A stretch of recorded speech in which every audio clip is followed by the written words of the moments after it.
कार्तिक मास में तुलसी माता की महिमा। ब्रह्मा जी कहते हैं कि कार्तिक मास में जो भक्त प्रातःकाल उठकर स्नान करके पवित्र हो और कोमल तुलसी दल से भगवान दामोदर की पूजा करता है, वह तो निश्चय ही मोक्ष को पाता है। पूर्व काल में भक्त विष्णुदास भक्ति पूर्वक तुलसी पूजन से शीघ्र ही भगवान के धाम को चला गया और राजा चौल उसकी तुलना में उच्च हो गए। तुलसी से भगवान की पूजा पाप का नाश और पुण्य की वृद्धि करने वाली है। अपनी लगाई हुई तुलसी जितना ही अपने मूल का विस्तार करती है, उतने ही सहस्र युगों तक मनुष्य ब्रह्मलोक में प्रतिष्ठित रहता है। यदि कोई तुलसी संयुक्त जल से स्नान करता है तो वह अवश्य पाप मुक्त होता है तथा आनंद का अनुभव लेता है। जिसके घर में तुलसी का पौधा विद्यमान है, वह घर तीर्थ के समान है, वहाँ यमराज के दूत नहीं जाते। जो मनुष्य तुलसी काष्ठ संयुक्त गंध धारण करता है, क्रियमाण पाप उसके शरीर का स्पर्श नहीं करते।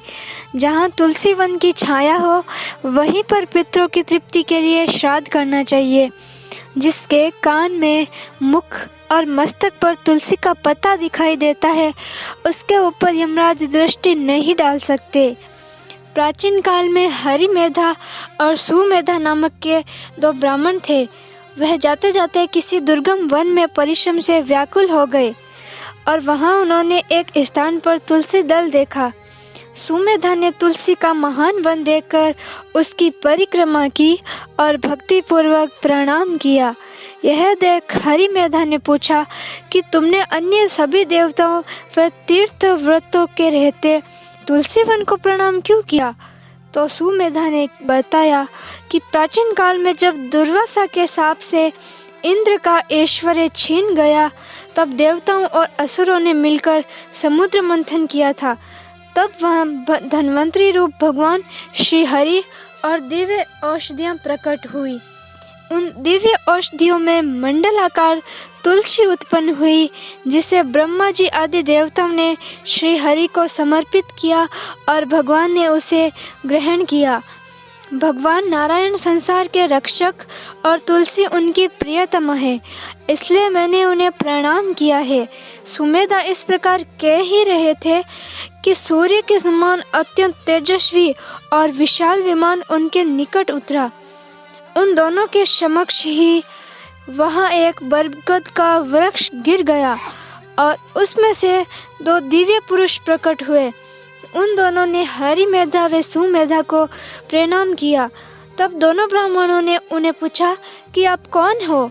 तब उनमें से जो बड़ा था वह बोला, मेरा नाम आस्तिक है। एक दिन मैं नंदन वन में पर्वत पर क्रीड़ा करने गया तो देवांगनाओं ने मेरे साथ इच्छा अनुसार विहार किया। उस समय उन युवतियों के हार के मोती टूटकर तपस्या करते हुए लोमस ऋषि पर गिर पड़े। यह देखकर मुनि को गुस्सा आया। उन्होंने सोचा कि स्त्रियां तो परतंत्र होती है, अतः यह उनका अपराध नहीं, दुराचारी आस्तिक ही शाप के योग्य है। ऐसा सोचकर उन्होंने मुझे श्राप दिया और कहा, अरे तू ब्रह्म राक्षस होकर बरगद के पेड़ पर निवास कर। जब मैंने उनको विनती से उन्हें प्रसन्न किया तो उन्होंने शाप से मुक्ति की विधि सुनिश्चित कर दी। जब तू किसी ब्राह्मण के मुख से तुलसी दल की महिमा सुनेगा तो तत्काल तुझे वही उत्तम मोक्ष प्राप्त होगा। इस प्रकार मुक्ति का शाप पाकर मैं चिरकाल से इस वट वृक्ष पर निवास करता था। आज देववश आपके दर्शन से मेरा छुटकारा हो गया है। तत्पश्चात वे दोनों श्रेष्ठ ब्राह्मण परस्पर पुण्यमयी तुलसी की प्रशंसा करते हुए तीर्थ यात्रा को चल दिए। इसलिए भगवान विष्णु को प्रसन्नता देने वाले इस कार्तिक मास में तुलसी की पूजा तो अवश्य करनी चाहिए। बोलो तुलसी माता की जय।